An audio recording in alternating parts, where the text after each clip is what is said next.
Comment définir Max Kuhner ? Puisqu'il est finalement un cavalier aux multiples facettes.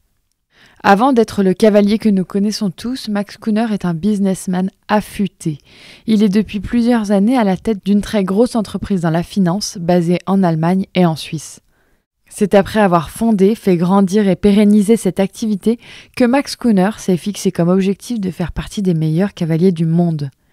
Et c'est chose faite, puisqu'à 50 ans, Max Kuhner pointe actuellement à la 8e place de la ranking list mondiale. Allemand de naissance, Max Kuhner a pris la nationalité autrichienne en 2015. Il a alors représenté l'Autriche lors de plusieurs championnats, notamment au championnat du monde de Tryon, où il a pris la 6e place individuelle avec Chardonnay.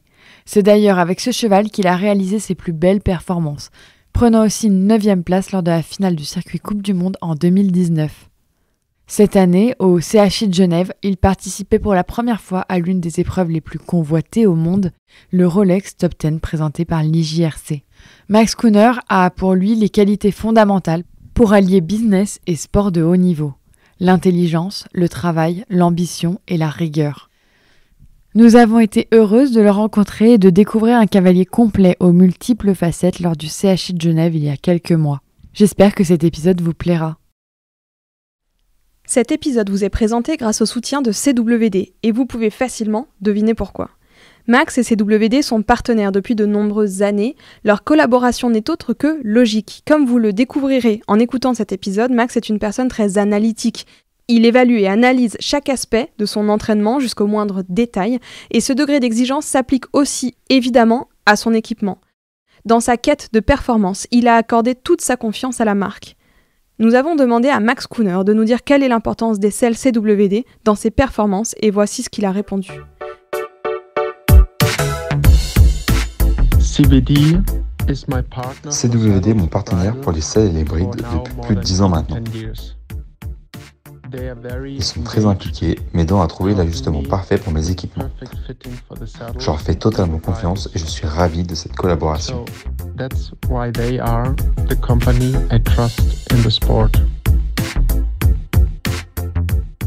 Hi Max, thank you so much, thank you a million for being here. Bonjour Max, merci beaucoup, merci mille fois d'avoir accepté d'enregistrer cet épisode avec nous. Je ne sais pas si vous connaissez déjà notre média. Dans ce podcast, notre objectif est d'avoir une conversation authentique et libre avec des cavaliers, de plonger dans leur parcours de vie, de comprendre qui ils sont, quelle est leur vision du sport, de notre industrie, quels sont aussi leurs défis et finalement de mieux comprendre comment ils sont devenus les personnes, les cavaliers et les athlètes qu'ils sont aujourd'hui. Max, cet après-midi, dans ce lounge du CHI de Genève, nous allons vous demander de nous raconter votre histoire qui, j'en suis convaincue, captivera notre audience parce que j'ai le sentiment que nous connaissons peu de choses sur vous. On a pourtant lu toutes les interviews et les articles qu'on a trouvés aujourd'hui pour préparer cette conversation. Mais finalement, il y a très peu de choses à votre sujet. Avant de vous donner la parole, permettez-moi donc de prendre quelques minutes pour vous présenter à tous les auditeurs. Vous êtes né à Munich, en Allemagne, en 1974. Vous avez commencé à monter à poney un jour parce qu'il n'y avait pas assez de neige pour pouvoir skier. Et à l'âge de 16 ans, vous remportiez déjà votre premier championnat. C'est assez inhabituel. Vous avez ensuite décidé de poursuivre vos études et tout au long de vos années à l'université, vous avez jonglé entre les cours et les chevaux. C'est exact? Yes, Yeah. Et comme si la poursuite du succès dans sa carrière professionnelle n'était déjà pas assez difficile, aujourd'hui vous n'êtes rien de moins qu'un entrepreneur, chef d'entreprise à plein temps et vous êtes aussi cavalier de saut d'obstacles de haut niveau. En ce qui concerne votre palmarès, waouh, quelle année! Vous avez terminé 7e en individuel au dernier championnat d'Europe à Milan où vous décrochiez aussi le bronze avec l'équipe autrichienne. Et l'année dernière n'a pas été mauvaise non plus puisque vous avez terminé 6e en individuel aux Jeux équestres mondiaux de Herning, 9e à la finale Coupe du Monde de Leipzig. Max, comment tout cela a-t-il commencé? Depuis ce jour où vous n'avez pas pu skier et où vous avez donc fait du poney pour la première fois, jusqu'à ce week-end où vous participerez pour la première fois au Top 10 Rolex.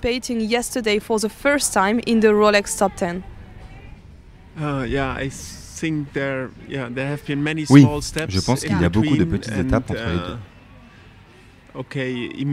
Pour commencer, dès mon premier contact avec le cheval, je l'ai vraiment aimé. Il me passionnait. Mais mes parents aimaient aussi les chevaux, mais comme des amateurs. Ils avaient la passion des chevaux, mais ils ne pratiquaient pas vraiment ce sport.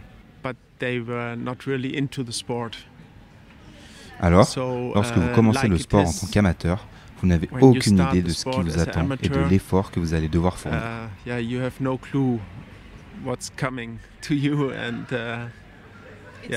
Mais c'est parfois une bonne chose.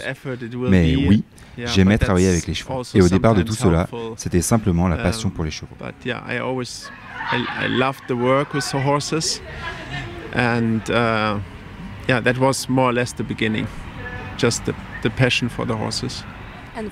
Et d'une simple passion au plus haut niveau du sport, quelles ont été les principales étapes de votre carrière?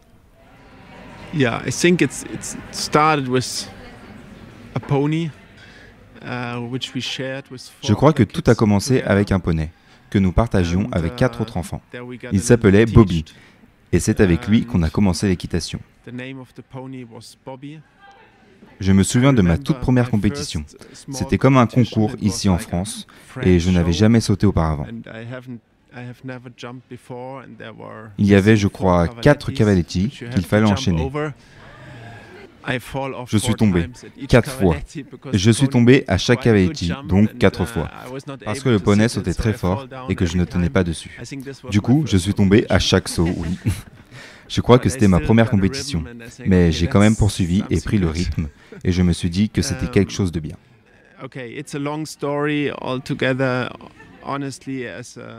Honnêtement, quand j'étais enfant ou quand j'étais passionné par ce sport, je n'ai jamais pensé que j'arriverais là où j'en suis aujourd'hui. Vous voyez, vous avez vos objectifs et les envies que vous avez. Parfois, je les écrivais sur un papier. Jusqu'à présent, j'ai réalisé tout ce que je voulais, et même davantage.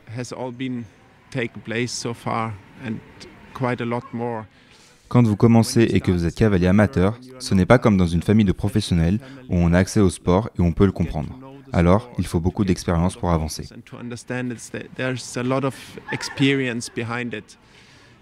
Sur ma trajectoire, je pense que j'ai fait 9 fois quelque chose de mal avant de réussir.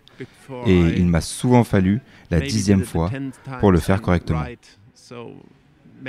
Il y a tant de choses sur le chemin, de l'expérience, et il m'a fallu apprendre à connaître et aussi à comprendre les chevaux. Sur ce chemin, certaines personnes m'ont vraiment aidé. Je me souviens d'un entraîneur national qui était très bon. Il s'appelait Klaus Wagner.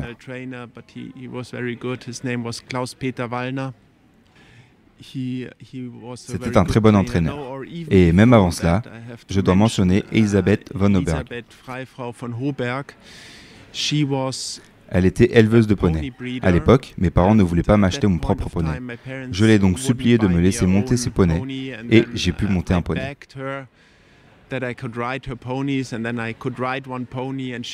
Et elle m'a fait monter tous les jours. Elle m'a aussi appris le respect de l'animal et la discipline. Par exemple, nous devions faire nos cuirs après chaque séance, et plein d'autres choses qui demandent de la discipline quand on travaille un cheval ou un animal.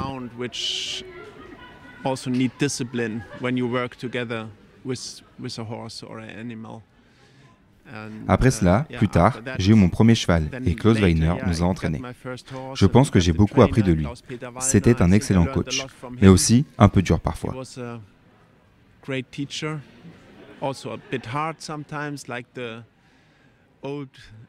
Comme les vieux moniteurs d'époque.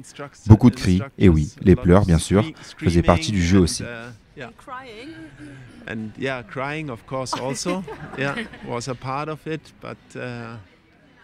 Plus tard, j'ai eu l'occasion de m'entraîner avec Frank Slota et aussi quelquefois avec Ludger et d'autres personnes que j'ai croisées en chemin.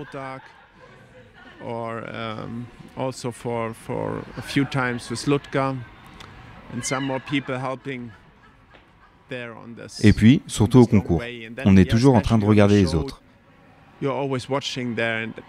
Et quand j'étais jeune, je me mettais au bord du paddock et je regardais les autres cavaliers. Puis, j'allais les voir en piste et je regardais comment ça se passait. Et j'essayais de rassembler toutes les informations et toutes les questions. Ma grand-mère m'enregistrait toujours toutes les Coupes du Monde sur Eurosport. Je récupérais la cassette et je la regardais. Je retournais en arrière sans cesse. Je prenais des notes et je réfléchissais. et j'essayais d'apprendre quelque chose de ce sport. Il y avait quelques cavaliers que j'aimais vraiment regarder. Quels sont les cavaliers que vous regardiez à cette époque? There were some riders I really liked to watch. Certains des Allemands, comme Frank Sotta, Ludger Beerbaum, Thomas Fuchs aussi a toujours été un cavalier que j'aimais beaucoup regarder. Michel Robert, j'aime toujours le voir en piste, mais il y en a eu beaucoup d'autres. Michel Robert, I always liked to watch, but there were many more. Eric Navet also, yeah. Eric Navet, oui, c'est quelqu'un que j'aime beaucoup observer. Et il y avait aussi des cavaliers un peu atypiques par leur style d'équitation, comme Bosti. On pense toujours à lui, mais quand on prend vraiment le temps de regarder, son équitation est toujours dans le sens du cheval. À la fin, il rend la tâche plus facile pour le cheval et c'est ça qui compte. Le cavalier doit donner au cheval la capacité d'y arriver. Il doit lui inspirer le fait qu'il peut le faire et qu'il peut le faire mieux avec le cavalier que sans. Et c'est le cas de Bosti, même si c'est pas toujours classique.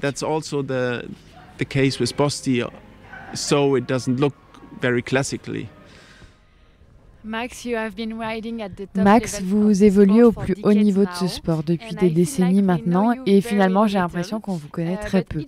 Mais à chaque fois qu'on vous voit, que ce soit à la conférence hier ou lors d'une interview, vous avez l'air très studieux, très sérieux, calme et gentil.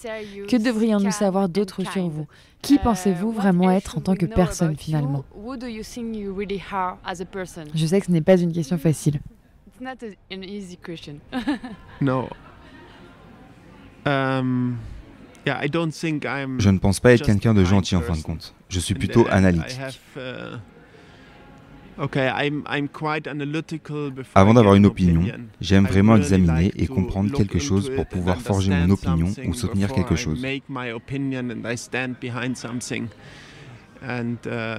Et c'est pareil quand vous me parlez de l'Assemblée, de l'IJRC. J'écris, je calcule et je mets toutes ces choses ensemble pour pouvoir me faire mon opinion. Mais une fois que j'ai tout rassemblé et déterminé, en fin de compte, il est toujours possible de me convaincre ou de me dire que j'ai peut-être fait une erreur ou que je n'ai pas obtenu les informations définitives sur quelque chose.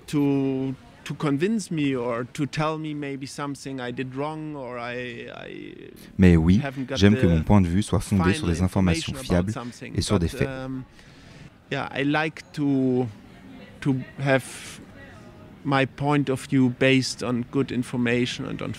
Est-ce que vous êtes en train de nous dire que vous êtes aussi un peu têtu?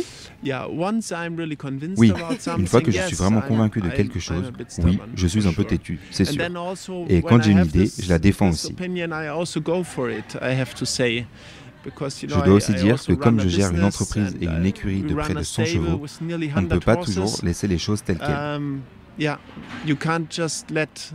Il y a des choses qui se passent bien, mais il y a d'autres choses dont il faut s'occuper et dont il faut prendre la responsabilité. Et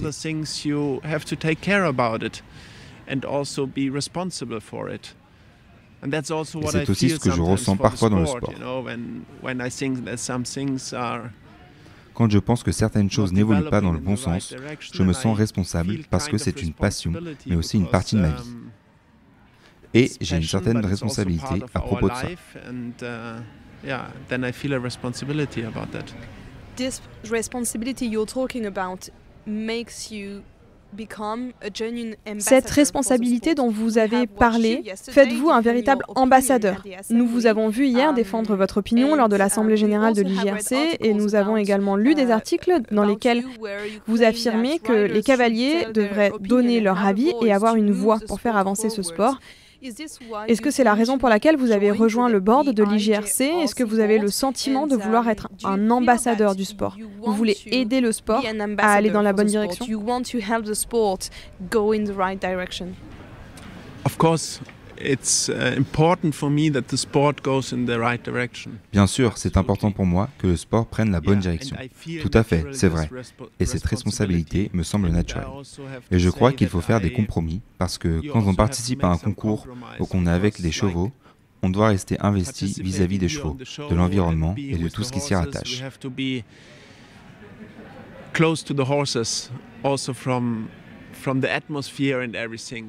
Donc, si j'ai une discussion importante ou quelque chose comme ça, et qu'une demi-heure plus tard, je monte sur un cheval et que je dois aller en piste, le cheval sentira immédiatement que quelque chose ne va pas chez moi.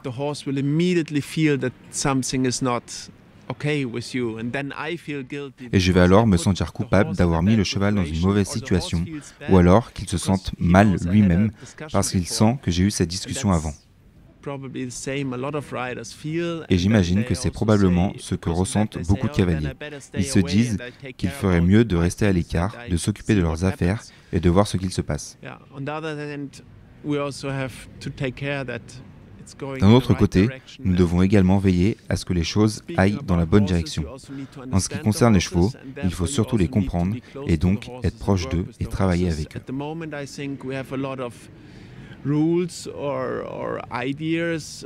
Pour l'instant, je pense que nous avons beaucoup de règles ou d'idées formulées autour d'une table par des personnes qui ne seraient probablement pas capables d'aller dans l'écurie ou de brosser un cheval, de le seller ou même de le mettre dans le camion pour l'emmener quelque part. Ils ont une opinion très claire sur la façon dont tout devrait être, mais ils ne seraient pas capables de faire quoi que ce soit avec des chevaux sensibles comme ceux que nous montons ici.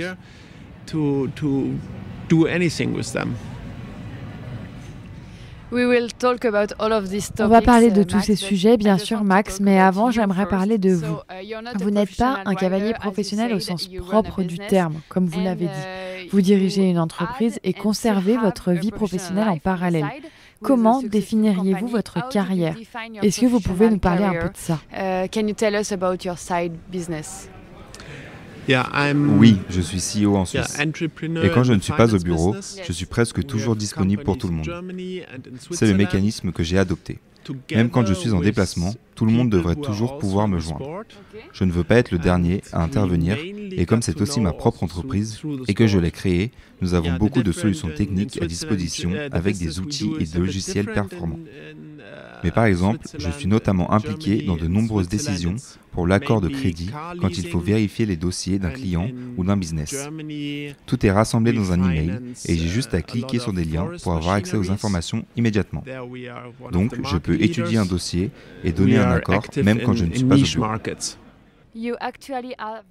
Et vous êtes en fait très peu de cavaliers de haut niveau à combiner le sport avec une autre vie professionnelle. En France, nous ne pouvons penser presque qu'à Philippe Léoni, qui, tout comme vous, est un homme d'affaires très brillant. Comment chaque aspect de votre vie soutient et influence l'autre? Peu. Je dois dire que c'est deux vies différentes. Mais c'est aussi comme si vous alliez dans une vie et que vous preniez des vacances dans l'autre vie. Oui, c'est un peu ça. On prend un break d'un côté et on revient dans l'autre. Pour moi, cela s'est développé de cette manière. Mais cela ne fonctionnerait jamais sans les personnes extraordinaires qui m'entourent. Je pense qu'en fin de compte, quoi que je fasse, c'est une affaire de personne pour moi. Parce que j'ai besoin d'avoir autour de moi des gens en qui je peux avoir confiance à 100%. Je ne peux pas tout faire moi-même et j'ai besoin de pouvoir communiquer facilement et avoir une relation de confiance avec les gens sur la façon dont les choses doivent être faites et comment elles doivent fonctionner. Oui, je dois faire confiance aux personnes qui m'entourent.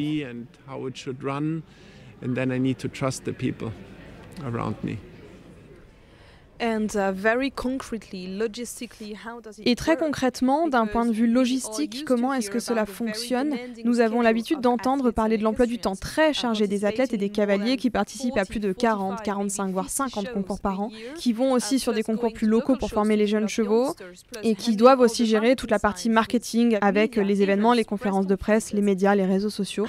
Comment est-ce que fonctionne ce puzzle insoluble?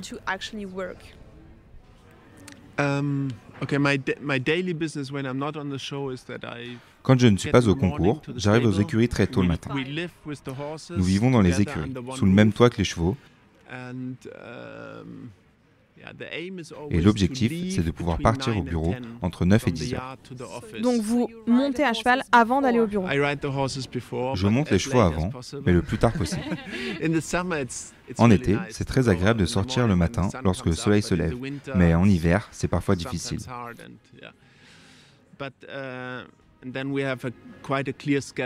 Ensuite, nous avons un programme assez précis pour toute l'équipe. sur ce qu'il faut faire avec les chevaux et sur le déroulement de la journée. Et après, je vais au bureau, où j'ai des réunions et un emploi du temps serré. C'est vraiment un emploi à temps plein.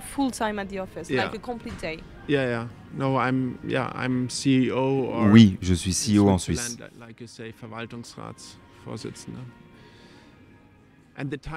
Et quand je ne suis pas au bureau, je suis presque toujours disponible pour tout le monde. C'est le mécanisme que j'ai adopté. Même quand je suis en déplacement, tout le monde devrait toujours pouvoir me joindre. Je ne veux pas être le dernier à intervenir, et comme c'est aussi ma propre entreprise et que je l'ai créée, nous avons beaucoup de solutions techniques à disposition avec des outils et des logiciels performants.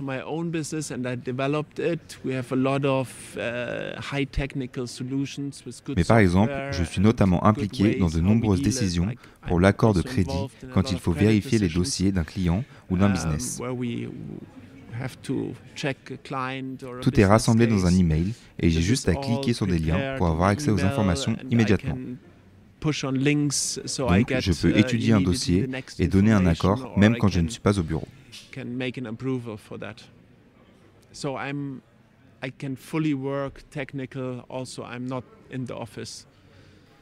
Donc vous montez 1, 2, 3 épreuves par jour, plus les warm-up, plus monter les chevaux sur le plat le matin, plus travailler pour votre entreprise à côté. Oui, au moins c'est sûr. En semaine, on travaille jusqu'à vendredi. En Allemagne, l'entreprise est fermée le week-end. En Suisse, elle est également ouverte le samedi. Mais oui, c'est comme ça que ça marche.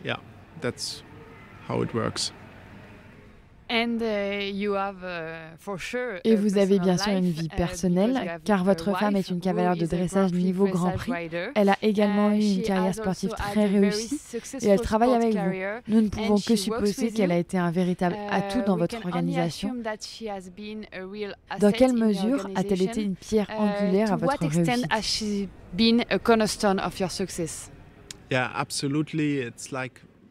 Absolument. C'est comme si tout le monde autour de moi travaillait vraiment avec moi et toute la famille est passionnée par les chevaux. Avec ma femme, nous nous sommes connus grâce aux chevaux et elle est également cavalière et passionnée. Avant que les enfants ne commencent à monter à cheval, elle m'aidait à monter mes chevaux et à les travailler. Maintenant, elle est plus la cavalière des chevaux de mes enfants. Et du coup, tous les chevaux de mes enfants sont très bien travaillés. Ils sont vraiment bien mis pour les enfants. Oui, on imagine.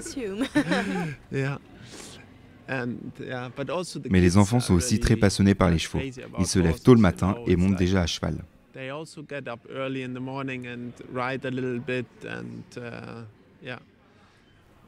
Est-ce que le fait d'avoir une cavalière de dressage à la maison disponible pour monter les chevaux sur le plat, ça vous permet aussi d'être meilleur en piste? Ça doit être vraiment utile. Oui, c'est vrai. D'accord, nous avons dû adapter un peu le dressage pour sauter. Je pense que la base est très utile, mais il faut l'adapter un peu en direction du saut d'obstacle. Mais oui, c'est sûr, c'est vraiment bien.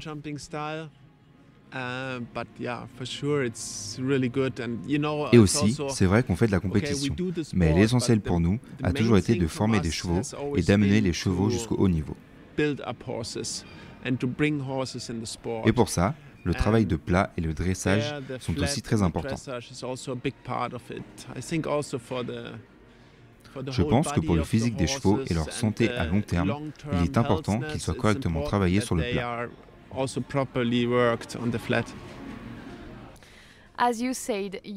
Comme vous l'avez dit, vous travaillez beaucoup avec les jeunes chevaux. Vous en élevez certains, mais vous les achetez et les présentez vous-même. Je vais citer une interview que vous aviez donnée dans un article. Vous aviez dit « Mon objectif principal est de faire progresser les jeunes chevaux, que nous achetons entre 3 et 5 ans. » Comment votre système est-il construit? Pouvez-vous nous dire comment vous trouvez, achetez, valorisez et conservez des chevaux pour le haut niveau? Enfin, qu'avez-vous aussi en tête lorsque vous achetez un nouveau jeune cheval pour en faire potentiellement un cheval de championnat? Oui, on me pose souvent cette question. Je pense que je la reçois presque chaque semaine. Mes collègues me posent également beaucoup de questions sur les jeunes chevaux. D'abord, la première chose est de choisir un jeune cheval. Mais l'autre chose est de travailler avec le cheval sur le long terme.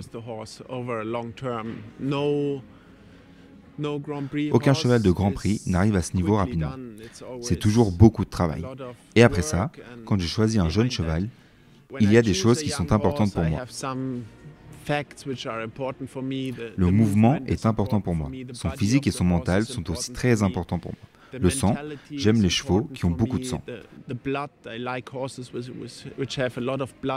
Je n'aime pas les gens qu'il faut porter dans le travail et je n'aime pas non plus les chevaux qu'il faut porter au travail.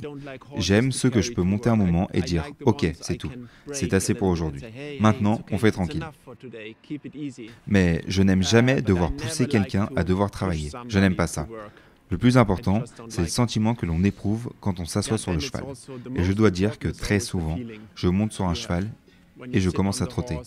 Et je sais s'il se passe quelque chose ou pas avant même de sauter. La façon dont il marche, dont il se déplace et même la façon dont il se comporte déjà, quand vous le voyez. Oui, le sentiment dès que le cheval se met à bouger en fait. Even how he behaves already when you see him and yeah. In the very same article you said also what I care about the most. Dans un même article, vous disiez aussi ce qui m'importe le plus, c'est pas de grimper dans la ranking list, mais de faire du bon travail pour que mes chevaux évoluent. Maintenant que vous êtes dans le top 10 du classement mondial, est-ce que votre point de vue a changé? Est-ce que vous allez commencer à vous concentrer sur les points de la ranking, à fournir des efforts pour gravir les échelons jusqu'au sommet?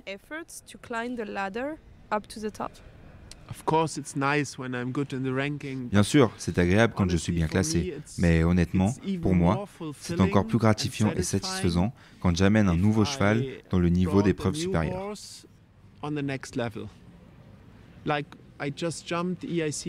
Par exemple, je viens de sauter Daloubé dans une épreuve 1m60.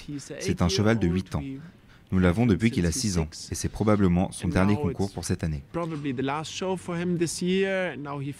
vient de terminer avec une 4e place dans l'épreuve 1m60 à Genève. Et il l'a fait vraiment bien, sans effort et relax.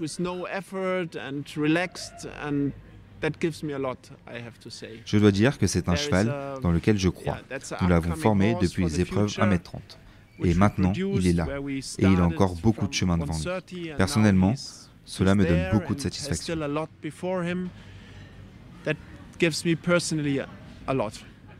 Et comment définiriez-vous alors le fait d'être un homme de cheval? C'est une question qu'on pose souvent à nos invités, à tous les cavaliers qu'on a rencontrés, et ils ont eu des visions différentes de ce que c'est être un homme de cheval. Quelle serait votre définition? Être un homme de cheval, c'est trouver la bonne réponse au bon moment. C'est intéressant, donc c'est être capable de demander la bonne chose au cheval au bon moment en respectant son timing? Oui, absolument. Le timing est très important dans tout le travail. Mais parfois, aujourd'hui, nous pensons que ça doit seulement être doux, toujours. Mais aujourd'hui, il n'y a pas que la douceur. Parfois, il faut aussi être plus conséquent.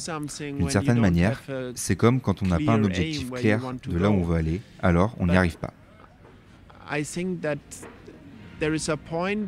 Mais je dois dire que les chevaux que je monte en piste, dans le haut niveau, j'ai le sentiment qu'ils aiment vraiment le faire. Et qu'ils veulent le faire. Et sinon, de toute façon, ce n'est pas possible. Ils apprennent avec le temps que c'est amusant pour eux et qu'ils aiment ça. Par exemple, Electric Blue, c'est un cheval qui veut toujours aller en piste. Parfois, au paddock, il s'arrête à l'entrée, parce qu'il a envie d'aller en piste. Ce n'est pas parce qu'il n'aime pas les autres chevaux et qu'il veut quitter le paddock, non. Il aime aller en piste parce que c'est son environnement.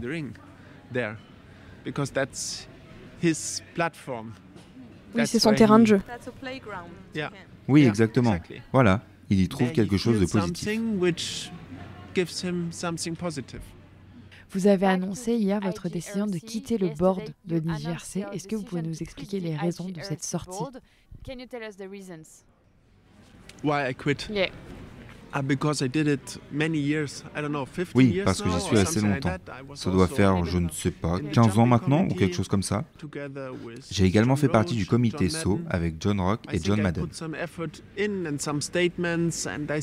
Je pense que j'y ai mis beaucoup d'énergie et de conviction, mais il est temps maintenant que d'autres personnes, peut-être aussi des personnes plus jeunes, arrivent avec de nouvelles idées. J'aurai toujours une position et quelque chose à dire, mais je pense qu'il est temps. Et le temps, c'est ce dont je manque. Je n'ai jamais assez de temps. C'est là le problème. Je pense donc que c'est le bon moment pour que de nouvelles personnes entreprennent de nouvelles choses. Et je suis heureux de pouvoir passer un peu plus de temps avec mes enfants et ma famille.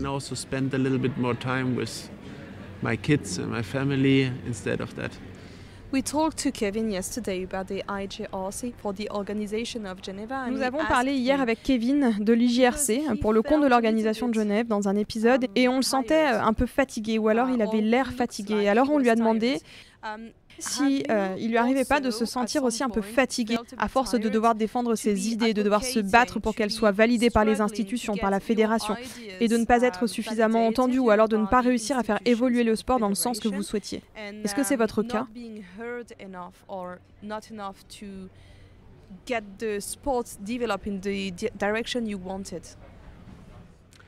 Yes, of course, a little bit, but and I think the Riders Club should just be.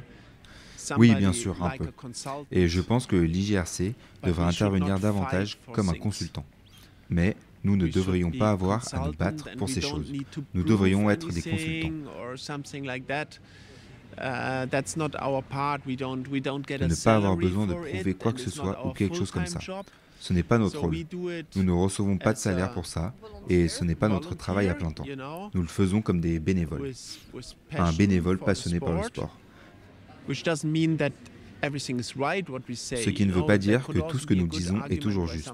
Il peut y avoir de bons arguments pour expliquer pourquoi quelque chose n'est pas juste ou n'est pas correct, mais ce n'est pas à nous de nous battre contre quelqu'un qui est payé pour cela et qui en fait son travail principal. Il devrait en tirer les choses positives et revenir vers nous quand quelque chose ne fonctionne pas.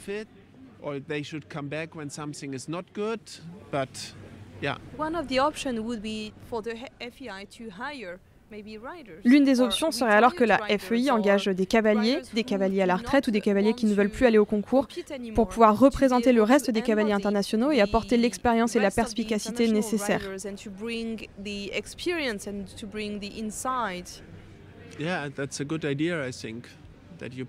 Oui, c'est une bonne idée ce que vous proposez. Mais ce qui est certain, c'est qu'il y a une chose très importante. Il faut que nous puissions injecter de l'expérience dans ce job. Car tout ne se fait pas autour d'une table. Il faut avoir de l'expérience. Et il faut avoir travaillé avec les chevaux pendant de nombreuses années pour acquérir cette expérience.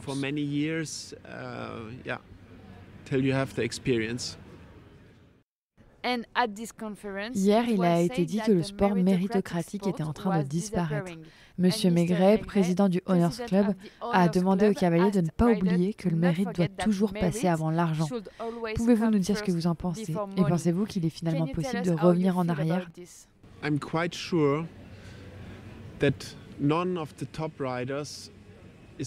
Je suis certain qu'aucun des meilleurs cavaliers au monde ne s'enrichit vraiment grâce à ce sport, car tout ce que nous gagnons, nous le réinvestissons dans les chevaux. Tout ce qui concerne les chevaux et tout ce qui s'y rapporte est assez cher. Et je pense qu'il n'y a aucun cavalier pour lequel l'argent suffit pour payer les écuries. Peut-être qu'il y en a un ou deux pour lesquels c'est le cas, mais ce n'est pas une généralité. L'argent ne suffit jamais à payer les frais de fonctionnement de l'écurie. Et on doit toujours assurer ce fonctionnement.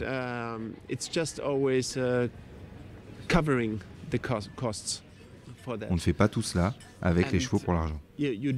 Ce n'est jamais l'ambition, je pense. For money.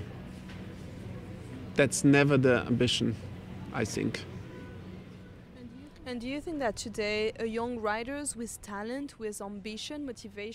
Pensez-vous qu'aujourd'hui, des jeunes cavaliers talentueux, ambitieux, motivés, mais qui n'ont pas vraiment d'argent, qui n'ont pas l'encadrement familial pour les aider à couvrir le coût des chevaux, des écuries, etc., pourraient réussir à devenir professionnels, à atteindre le haut niveau?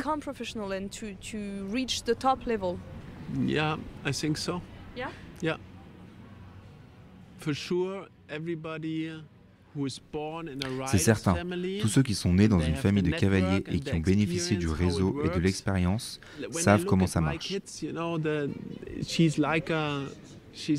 Quand je regarde mes enfants, je me dis que ma fille, du haut de ses 13 ans, est déjà comme une professionnelle. Mais elle a grandi avec ça. Elle est plus professionnelle que moi je ne l'étais quand j'avais 30 ans. Quand je fais un mauvais parcours, elle me dit « c'est comme ça » et on continue. Donc c'est un raccourci? Oui, c'est vrai. Et quand on voit un exemple comme Richard Vogel, qui est en ce moment dans l'équipe allemande, je pense que c'est le meilleur cavalier du moment. C'est un exemple. Il s'est construit lui-même.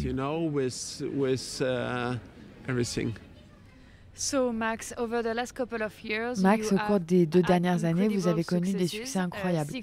6e en individuel au championnat d'Europe, 7e au championnat du monde.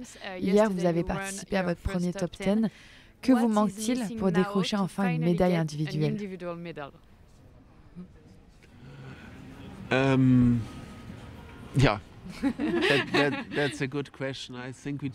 Oui, c'est une bonne question. Je pense qu'il faut continuer. Les 2 dernières fois, nous avons fini 6e à Tryon et 6e à Herning. Donc, il faut continuer et faire un peu mieux encore.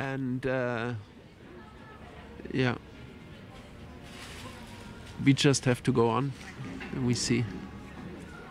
And we just have to do it even a little better. Il y a un dernier sujet dont je voulais vous parler, mais je ne sais pas où sont mes notes. Bon, j'ai entendu hier que pour le commerce des chevaux, pour acheter vos chevaux, vous utilisiez des chiffres.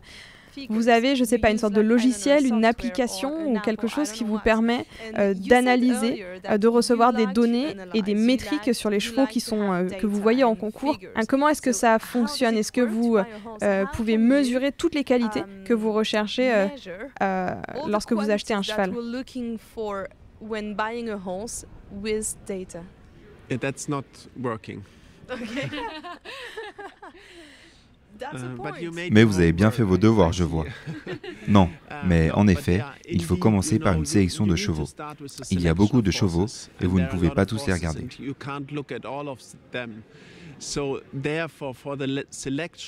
C'est pour ça que pour la sélection des chevaux, nous utilisons une sorte de logiciel. Et actuellement, ce n'est pas encore totalement abouti.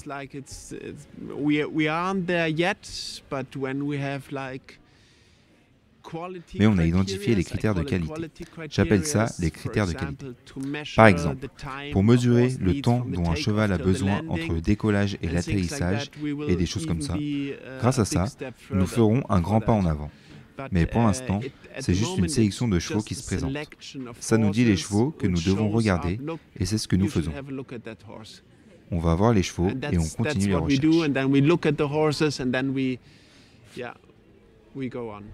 C'est drôle parce qu'il y a quelques mois, un des partenaires avec lesquels on travaille, bon, il n'est pas cavalier, il était cavalier amateur et il m'a appelé au téléphone.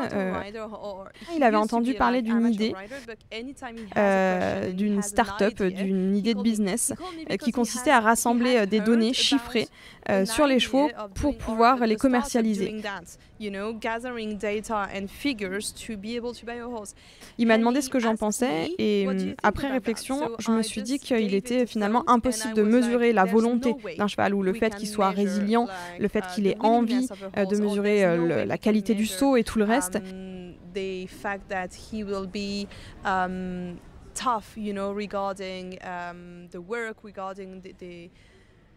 J'étais sceptique quant à la possibilité de développer un tel logiciel qui serait capable de détecter mieux qu'un cavalier ou mieux que l'œil expert d'un homme de cheval la sensation finalement qu'on a en selle, si un cheval est vraiment capable de donner.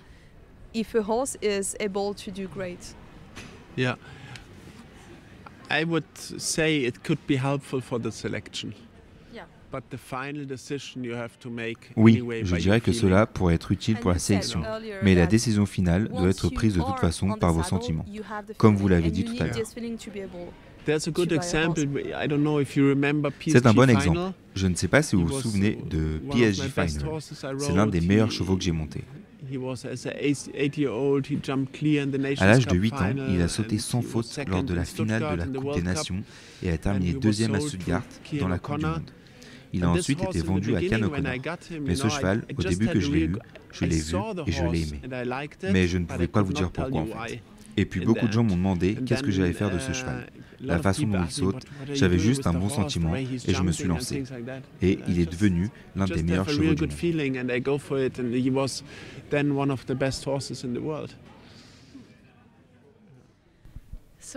Max, on est ici à Genève, au CHI de Genève. Quels sont vos prochains objectifs?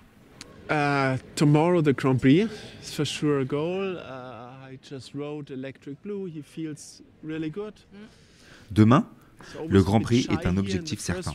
Je viens de monter Electric Blue. Il bouge vraiment bien. Il est toujours un peu timide ici, sur le premier parcours, mais hier, c'était déjà beaucoup mieux. Il est 6e de la deuxième qualif pour le Grand Prix. J'attends donc avec impatience la journée de demain. Ce sera un parcours difficile, mais j'ai un très bon partenaire pour cela. Et oui, j'ai vraiment hâte d'y être. Est-ce qu'on vous verra à Paris? Paris est sans aucun doute l'objectif principal pour l'année prochaine. Et nous avons déjà eu de nombreuses réunions avec mes coéquipiers autrichiens pour établir un plan pour tout le monde jusqu'à Paris. Surtout que nous ne sommes qu'un petit groupe de chevaux et de cavaliers en Autriche.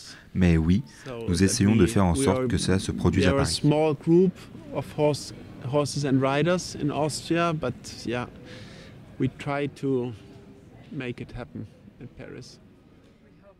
Max, on espère vous voir demain au barrage déjà, et puis ensuite, bien sûr, l'année prochaine à Paris. Thank you very much.